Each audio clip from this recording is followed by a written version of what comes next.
without the chairpersons. If it's okay with you, we'll just go along straight away.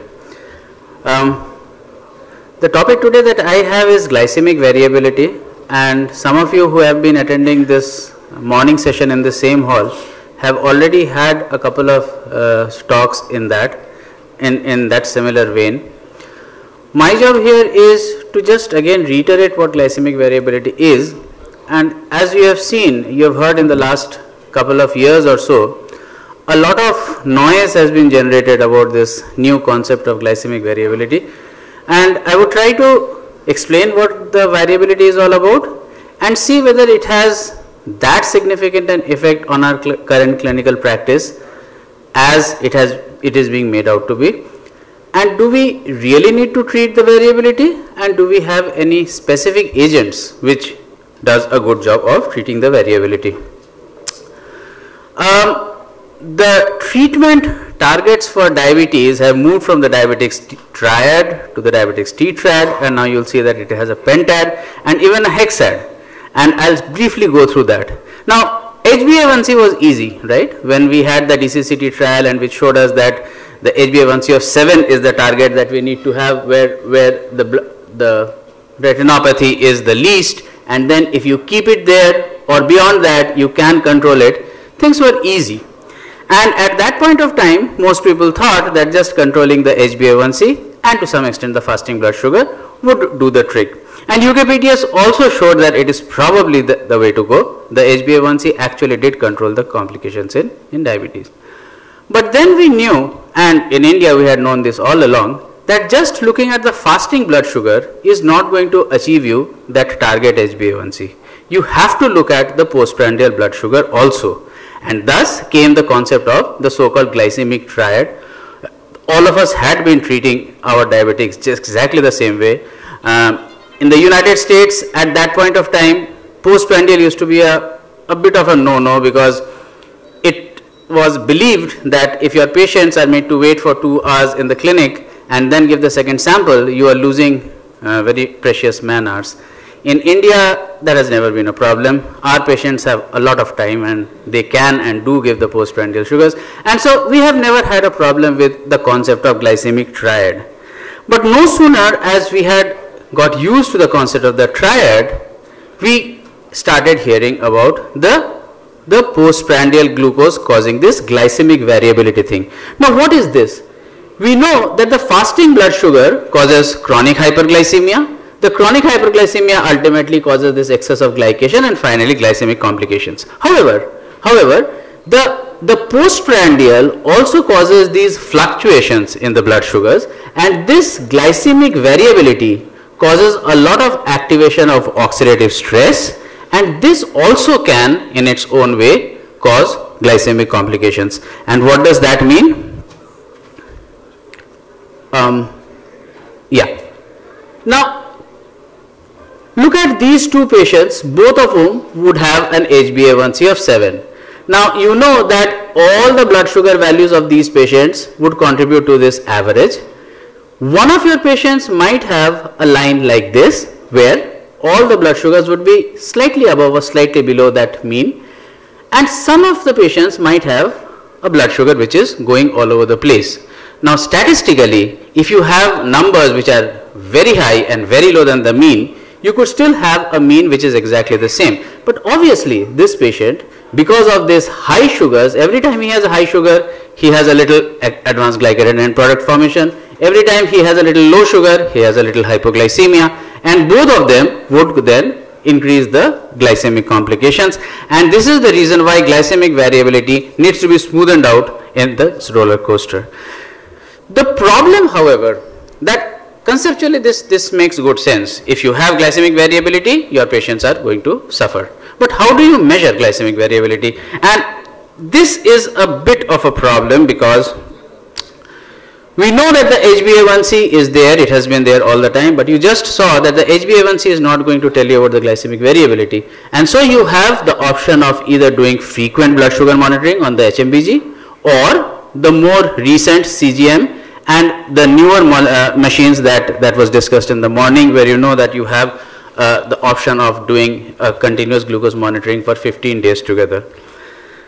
Most of the studies that has looked at glycemic variability actually did it on a finger monitoring, and they did something called the mean amplitude of glucose excursions. Most of the studies that have looked at glycemic variability, they have actually done mean amplitude of glucose excursions.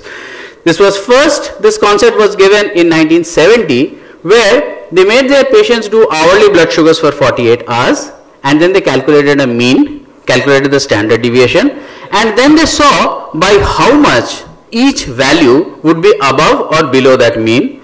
They would add that up and form a mean of the absolute excursions from mean. Now, this obviously had the problem that if your patient has a very high mean, then obviously this is going to be a fallacious report, because if the mean is very high, even if he is not fluctuating too well, he is not very well controlled. And so currently what we understand by the mean amplitude is, the MAGE is, that you take monitoring every 30 to 60 minutes over 1 or 2 days, and then you see consecutive peaks and troughs and see by how much the blood sugar is changing from a peak to a trough. Over the entire period of the 48 hours or however long you are doing the study, you take the sum of all these peak to trough differences, and they call that lambda. You add up all those, and that is sigma lambda, and then you divide it by the number of observations, that is n. And this gives you a very good idea as to how far your patient's blood sugar is fluctuating. And this is a very good way of doing fluctuation studies without actually making the patient undergo a continuous glucose monitoring. Most of the studies that you will read about glycemic variability have indeed used a mean amplitude of glycemic excursions. Now, if your patient is on a continuous glucose monitoring, then something called a conga is used. And there is another way of doing variability, and that I will tell you, that is called mod. So then for a single patient, if you want to know whether the patient's sugars are fluctuating over the period of 1 or 2 days, that is an intraday variability, then you do what is called a MAGE. There is another thing which is called the mod or the interday variability. Now what you do in this is, you keep checking the fasting blood sugar for this patient at the same time every day over a period of say a month, and then you see by how much each fasting differs from the previous day or last week's fasting, and this is what you get in the chart. Now as you can see, this patient has been doing his fasting and his pre-dinner blood sugars every day for about a month. If these dots clump together like this, this means that this patient has very little inter-day variability. This is an inter-day variability, one day versus another day's variability. And if these dots are not bunched together like this, if they are spread all over the place, then this patient obviously has a very bad mod and his sugars are fluctuating on a day-to-day basis. Again, remember that the HbA1c is not going to be a very good way of differentiating your patients like this. Both these patients can have an HbA1c which might look very good, but if you are not doing this every day, then your patient and you will not know that there is a variability. The third and obviously the gold standard now is the continuous glucose monitoring scheme. I will not talk about the glucose monitoring system because it has been discussed in the morning by at least 2 speakers. We are all familiar with these systems now. We know that this tests very frequent blood sugars in the interstitial fluid, and it gives you a chart, something similar to what your Holter monitor patients would get. It is not real time. It is something that the machine will record and give you a printout at the end of 3 days in case of the current CGS machines, or 15 days as the new machines will give you, and it is a printout. Now this is obvious advantages. If your patient has been doing just 4 or 5 blood sugar monitoring a day, chances are that they all might be within that range. Patients also choose when they would test themselves. Even if they have a glucometer, they will say that I have eaten bad things today, so I will not do the post dinner today, I will do it tomorrow. And they know exactly when to test so that they can actually have their self monitoring sugars all within the range. But if that same patient is on the machine, he obviously has no control over this machine, and this will give you the true picture. And the same patient who had this kind of blood sugar values on the finger prick can actually have a continuous glucose monitoring like this. Also, you have the option of monitoring the other things on that same chart, when the patient exercised, when the patient ate, when he took his insulins, and it gives you a good correlation as to whether he is doing more or less exercise, whether his morning insulin or the evening insulin is higher or lower. It gives you a total composite for that 2 or 3 days that your patient has been testing. Now, we know that glycemic variability exists. It makes perfect physiological sense that if your patient has irregular blood sugars, then his control is not good. But do we have any data on this? Is there any clinical importance of glycemic variability? And here actually the jury is still undecided, and you will see that there are studies which suggest that glycemic variability is important and it should be achieved, its control should be achieved, and there are other studies which say that although it is a bad thing, we really do not know whether treating it aggressively and making the sugar absolutely a straight line is going to be in any way better. Quickly then, there is this study called the ADAG group study, where they have taken type 1 diabetics and type 2 diabetics, and they found that although they intensively, aggressively looked at all the parameters of glycemic variability, it did not seem to affect the outcome of HbA1c too much, or their clinical outcomes too much. In fact, in this study, the only two things that did have an outcome was the mean blood sugar as well as the HbA1c.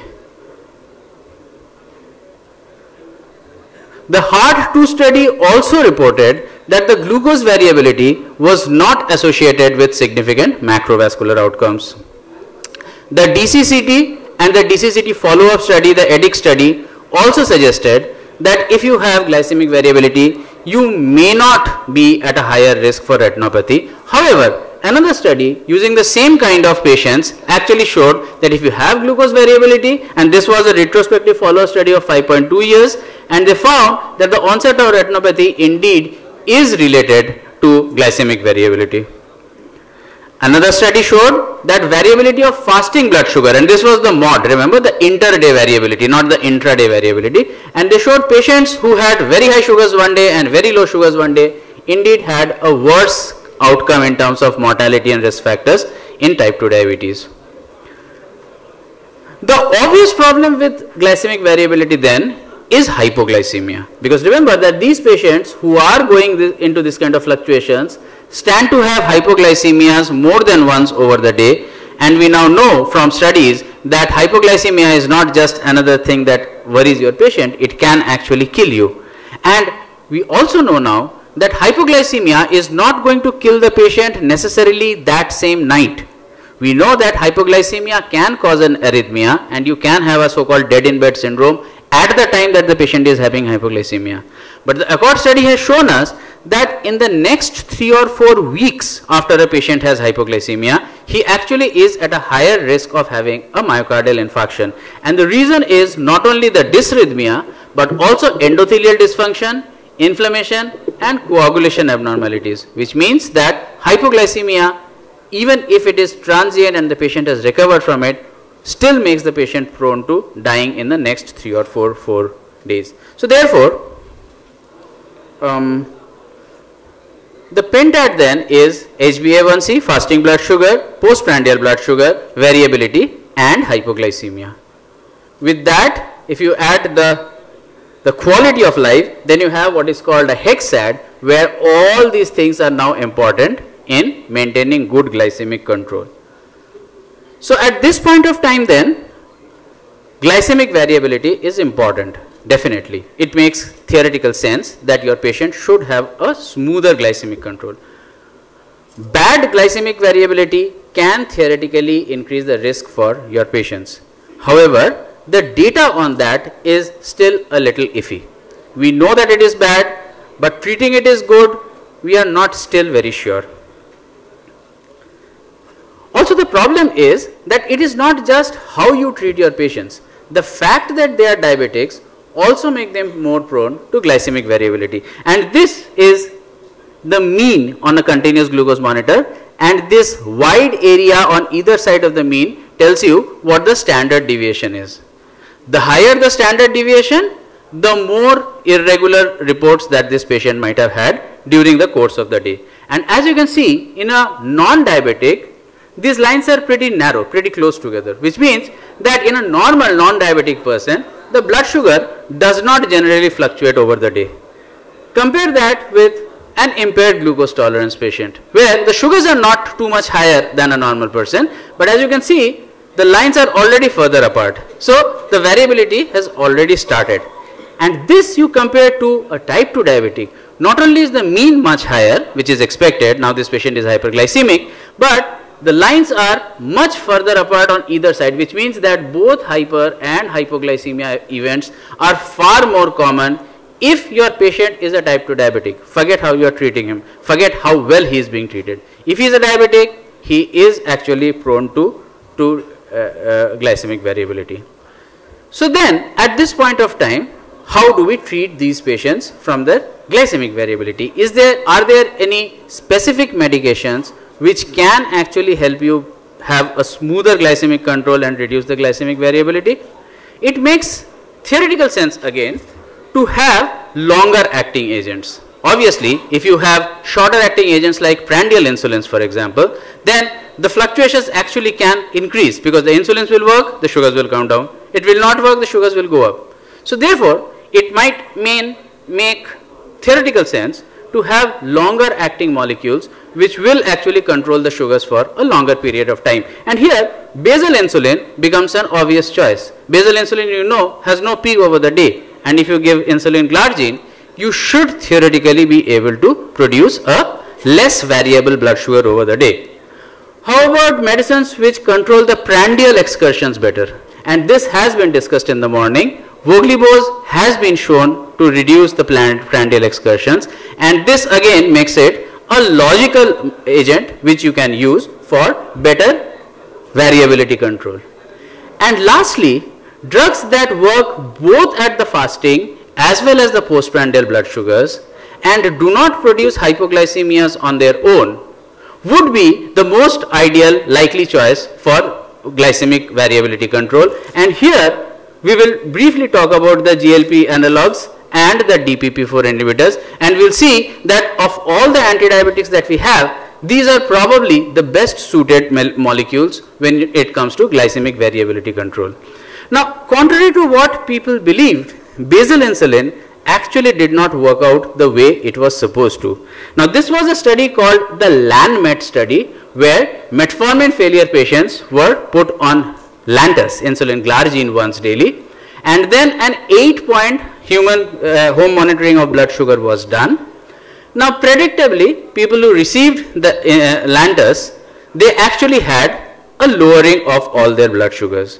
But they found that the glycemic variability which had been there with the higher sugars remained exactly the same as when you had brought down the blood sugar down with a single shot of Lantus, which meant that the HbA1c came down, the glycemic control was very well in the Lantus group, but they did not seem to improve the glycemic variability in this patient. Now, icarbose on the other hand would obviously make the line a little smoother, because every time your patient eats, there is going to be this postprandial excursion, and anything that knocks out the postprandial peaks would theoretically produce a better or a straighter glycemic graph. We know that Voglibose does that, because this study was Voglibose versus sulfonylureas. As you can see, both Voglibose and the sulfonylureas brought down the blood sugar values significantly. This was before treatment, this was during and after treatment. This again was before treatment, and this was during and after treatment with sulfonylureas. In both the agents, the sugars did come down. But in the Voglibose group, the line is obviously straighter. The sulfonylureas, being longer acting, did bring down the sugars, but it still produced some prandial excursions, which meant that in terms of glycemic variability, Voglibose was clearly better than sulfonylureas. Sulfonylureas are definitely not the way to go if you are concerned about your patient's glycemic variability. And this may not be the only reason but we do have some data with acarbose which suggests that acarbose is actually good for the heart. The stop antidiabetic trial has shown that it does produce cardiac safety, and this might not be the only reason, but remember that alpha glucosase inhibitor does help in straightening out this glycemic excursion graph. How about GLP-1 analogs? Now, the same way that the Landmet trial had used glargine, this particular study used glargine versus exenatide in the patients who were failing on tablets, and they found that both the glargine and the exenatide group had similar HbA1c reduction, but the glycemic excursion was clearly better controlled with the exenatide group as compared to the glargine group. The glargine group produced better glycemic control, but the excursions were not controlled, which was clearly better controlled with exenatide. How about the DPP-4 inhibitors? And this again, we have plenty of data that DPP-4 inhibitors are at least safe on the heart. They may not be beneficial as the earlier study showed, but at least they are safe on the heart. Do we have any data on glycemic excursions? Well, Sitagliptin was studied in a 24 hours glycemic changes, and it was found that Sitagliptin, when administered alone or with a concomitant drug, decreased the average 24 hours blood sugar levels, which is expected. All antidiabetics are supposed to do that. But it also reduced the standard deviation of the 24 hours blood glucose. Now remember, the standard deviation is a number which tells you how far away from the mean each individual value is lying. If you have values which are grossly above or below the mean, the standard deviation will be higher. If the standard deviation is brought down, then it means that the glycemic variability is less. The glycemic fluctuation range was less, MAGE was less, and remember that was the thing that is seen in most of the studies which are looking at glycemic variability. Both hyperglycemia and hypoglycemia time periods were less. And as you can see, the percentage period that the patients spent in hyperglycemia and hypoglycemia as well as the MAGE was less when these patients were on sitagliptin. Now, of all these agents which we have in DPP-4 inhibitors, the drug that has the best cardiac studies behind it is Saxagliptin, because we have the SAVOR-TIMI trial. The other cardiac outcome trials have not yet been published. Now, the SAVOR-TIMI trial has shown us that A1C worsening was much better with Saxagliptin. Again, this is expected. When you are using an anti-diabetic, the A1C worsening is less.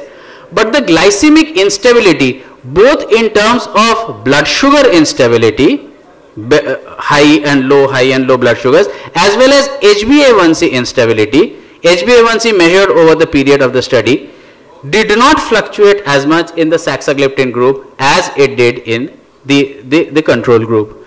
Now, this means that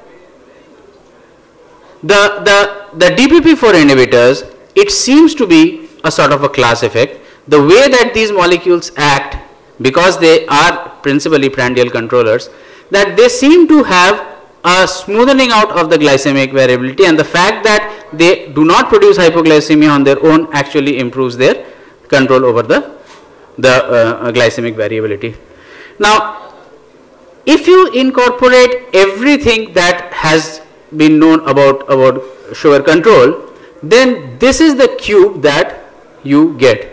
And I do not know about all of you. I became a doctor because I was not good at maths, and these things scare me a little bit. So I'll just go through this a little bit the way I understood it, and then I'll leave it to you for your understanding. Now, imagine that you are standing at the corner of a room. Now, this is one wall, that dotted line is the other wall, this black area is the floor, and you're standing at that corner out there. The line that connects the floor and the wall to your right, let it be the fasting blood sugar.